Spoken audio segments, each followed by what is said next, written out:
Hey guys, welcome to BitBoy Crypto. I am your host, BitBoy. Today we're doing another episode of the Complete Idiot's Guide to Crypto. Tonight we're actually going to be talking about how to set up an Ethereum wallet. There's all kinds of reasons why you would want to do this. We're going to talk about it and show you how to do it.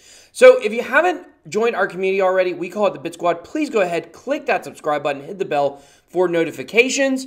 And if you do, you have the opportunity to become not only part of the Bit Squad, but also take part in our $500 Ethereum and merch giveaway, which comes in handy since I'm showing you how to set up an Ethereum wallet. All you got to do is like and comment on this video along with every video in October and November to get the maximum number of entries. We're going to pick 14 winners, so you got a great shot to win. Okay, guys, so this is the Complete Idiot's Guide to Crypto. The purpose of this series is not necessarily, it's not for idiots. It's just for people who are new to crypto. We're giving this from the perspective of someone who knows nothing about crypto. That's the whole point of this series. Trying to bring new people into the space and maybe teach some of you guys who have been in crypto a little longer something maybe you didn't know. So we're actually going to be setting up a wallet with myetherwallet. Now, a lot of people prefer mycrypto or other Ethereum wallets. I use myetherwallet. People refer to it as MEW. You can open up all kinds of accounts at different places and set these up, but this, just for simplicity's sake, I'm going to be showing you guys how to use this. We're going to set up a wallet from start to finish. Now, why would you want an Ethereum wallet? Well, 80% of all cryptos out there right now are called ERC20s, which means they're built on the Ethereum network. So this wallet can actually hold anything that is considered an ERC20, and I believe probably also ERC721s, and then there's another one, I can't remember exactly what it was, maybe 756, I can't remember exactly, but just know this. If it's an Ethereum-based token, you should be able to hold it on this wallet. Some of the more obscure ones you might have to add manually, and that's a whole nother video.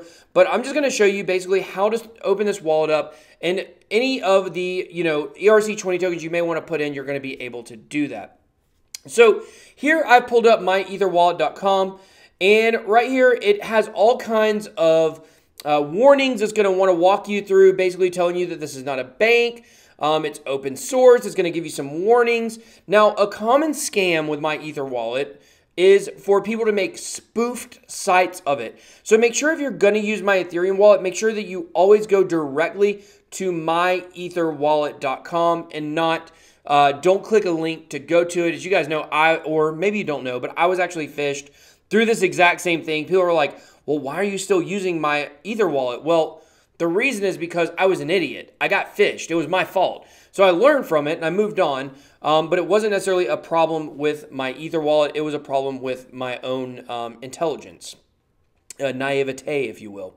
So basically what you got to do is go through all of these warnings. I'm not going to go through all of them. I basically explained to you what you needed to know about this. You can actually X off of this, but I'm just going to show you how many they make you go through in order to understand that you can get scammed or you can get phished if you're not careful. So, okay, so here we are. Now, a lot of wallets that you download them like kind of, you download them almost as applications to your computer. And then you're able to pull them up and see your coins, whatever. But it is only open if you open the application. Now with my Ether wallet, the way that it works is it's web-based. So what that means is anytime you want to log in, you're not opening something, you're going directly to the website. And there are a few different ways to log in, which we will look at here in just a second. But basically what we want to do is we're going to create a password. So when you go here immediately, it's going to show you create new wallet. So you're going to have to put in a password. I'm just going to make up something ridiculous. BitBoy is the greatest. Let's say 1, 2, 3, 4. Let's see if that'll do it here. Okay, so now once you type your password in, and make sure you remember the password, it's got to be really long. It can't just be your standard password you use for a lot of things. You have to actually download this file. Now, technically you don't have to do this, but if you want to have all of the backups for your wallet, like every possible way to get into it, you're going to want to download this. So all you do here is click download. It's going to download right here to your desktop, and then you have the file on your computer. So as you can see, here it is right here. It downloaded. And basically what this is it's just like a text file. So when you pull it up, let's see if it's going to open here. Should. So when you pull it up, let's see. I don't necessarily have the application. Choose application. I should be able to open it up with Notepad, I believe. Let's see here. Or text edit. Let's open it with text edit. Let's see. Open. There you go. Okay, so this is my file, and so this is a way I can get into my wallet. So I'm gonna go and close that because this is just a one-time video to show you how to use this wallet, so don't actually need it. So once you do that, you click here, and now this is your private key. This is the key you don't give anyone, okay? This is your private key. So what you're gonna wanna do is you're gonna wanna copy this, okay? And go over here to Notepad and jot it down. Now, you have a couple options here. A lot of people say it's not safe to keep this on your computer, anywhere, on a notepad, in a secret file, whatever it may be. So what you may want to do is actually copy it here so you have a copy of it, and then once you get this wallet fully going, actually take this and write it manually in a journal, a notebook, wherever it might be, so you have a hard copy of it and you don't have a copy of it on your computer. So, but you want to make sure that you have this private key, because if you lose your private key and you don't have the file, the JSON file that we just downloaded, then if you lose access to your wallet, you're going to be in a bad spot. You're not going to be able to get back in. So you definitely need to know that. The private key is super, super important, so make sure that you hold on to that. You can print a paper wallet as well. I'm not going to show you how to do that right now. So we're going to save our address. Okay, so now what we need to do is we need to log in. Now, these are all the options. I don't know anything about myEtherwallet. That stands for myEtherwallet. MetaMask is an extension that you can get on Chrome and other browsers. It's actually a way that I highly suggest getting into your wallet. I could talk about MetaMask on another video and show you guys how to download it down the road. But MetaMask is very easy. All it takes is logging into MetaMask through your browser, and then it's just basically you would just click this and then click connect to MetaMask, and you're in your wallet. It's very fast. Of course, you have some hardware wallets here. Some of these I'm not sure what they are. Secolot, Digital Big Box. Here's your key store JSON file that we downloaded a second ago. Your mnemonic phrase, I don't know exactly, that's like a seed phrase, or your private key. So right now we're just going to use the private key I just created, or I was just given. So now we're going into the wallet, unlock, and it's going to let us in. Here in just a second. It should. There it goes. Wallet successfully decrypted. Now, all of a sudden, all my account information pops up below. So this is your Ethereum balance. If you have 0 Ethereum here, then you're going to have 0 here. This over here is your public key. This is the address that you will give to someone if they want to send you Ethereum or ERC20s, or if you are going to transfer money yourself. You need to know this public key. That's where you are going to transfer value to. Okay, so here it says, how do you see your tokens? Now I'll tell you, the first time I got into myEtherwallet, this was super confusing. I didn't understand it because I had sent over a bunch of Tron. That's another story.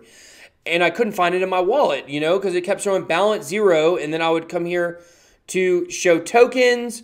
I'd hit show tokens, and then it would have all these, but I couldn't find it on here or whatever. And I didn't know where they were. So then I actually clicked on Token Explorer here, or ETHplorer. I keep saying ETH Explorer. It's actually ETHplorer. Okay, talked about that on a video earlier today.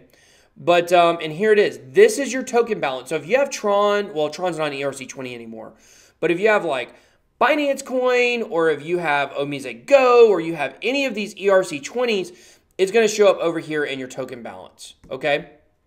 And so over here, this would be how much Ethereum you actually have in your wallet.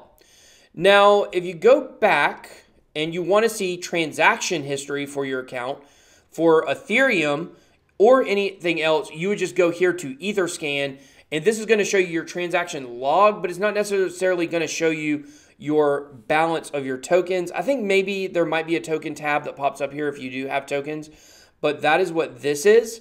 Now, if you want to, this obviously is the QR code for your wallet. Now, if you want to send, if you want to send out a transaction, this part's really important, so I need to tell you about this. You're going to click send Ether and tokens, okay? Now, notice any of these tabs that you click on, you're going to have to put in, or you're going to have to connect to it. You can't just log in once and then all of a sudden, connect all these different ways. So I'm going to once again type in the private key here. I'm going to click unlock, okay? And it's going to get me back to my wallet. It's going to say encrypted here in just a second. Maybe I need to click on it again. Okay, so not sure why that took just a second to pop up, but here it is. It says send Ether and tokens, okay? This is the part that really confuses people, okay? Sending it to your wallet is very, very, very easy. Sending it out of your wallet is a little more difficult, and here's why. Because if you're going to send Ethereum out of your wallet, you're going to have to pay a transaction fee. Oh, technically, it's called gas, right? So if you look up here, this says gas price 41 gwei, okay? A gwei is the smallest fraction of an Ethereum, just kind of like a Satoshi is the smallest fraction of a Bitcoin. It's going to tell you what the average price is. This is like the mining cost that it's costing to send the transaction. So 41 gwei is not very money, or very much. It's actually like a very, very small amount. But you're going to have to pay that to send it. So if you're sending Ethereum, you need to factor that in. Like, right, if you've got 1 ETH, but you want to send all of it, part of that is going to go to a transaction fee. So you're not actually going to be able to transmit 1 Ethereum to someone else if that's all you have in your account. It's going to be like 0.997 or something like that. Okay, so if you're sending, this is the really, really, really tricky part. If you have ERC20 tokens in your wallet and you want to send them, okay? Let's say I had basic attention token in my wallet. That's the only thing I held. Like, I didn't have any Ethereum. I didn't have any other ERC20, whatever it is. I just had basic attention token. And if I wanted to send that to someone else and I don't have Ethereum in my wallet, I'm not going to be able to do it.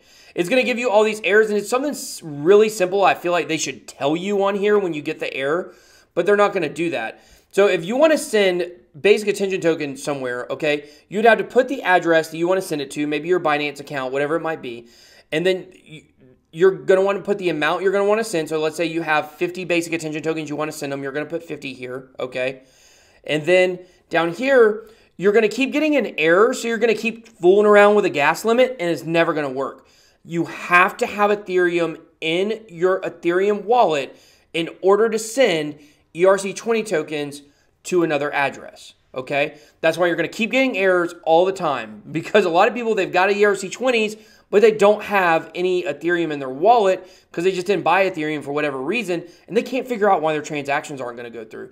So just make sure when you do this that, like, what I'll do is I'll go to Coinbase and I'll buy, like, 0.1 Ethereum for like 20 bucks right now or whatever it might be. And then I'll just sit that in my wallet, and that'll go for that. It'll take a long time for me to run through that $20, right? So if you're low on it, just go to Coinbase, buy 0.1 ETH and send it to your wallet. It's 20 bucks. And now you'll be able to do transactions, and it'll take you a long time to run through that $20 unless you're a whale and you're sending, 1 million basic attention tokens. That might be more than 20 bucks. But anyways, guys, that is pretty much it. That's how to set up your wallet. That is how to send tokens, how to find your tokens in your wallet, how to look at Ethereum transactions, why you might want one of these wallets and things like that. Just understand that another one of these websites that you can use is MyCrypto. I think it's MyCrypto, or is it MyCryptos? I think it's mycrypto.com. Let me check it out here. So basically, this is another way to get it. Yeah, so MyCrypto, this is another way for you to basically get to your same wallet. So if you set up a wallet on myetherwallet.com and you have your private key, you can actually also use MyCrypto to log into the same wallet. And this may be getting a little over your head if you're a newbie, but a lot of Ethereum decentralized exchanges, you can also unlock your Ethereum wallet through those exchanges as well, right? So there's like 10 different websites I could use. I don't know the exact number. I'm just making that number up.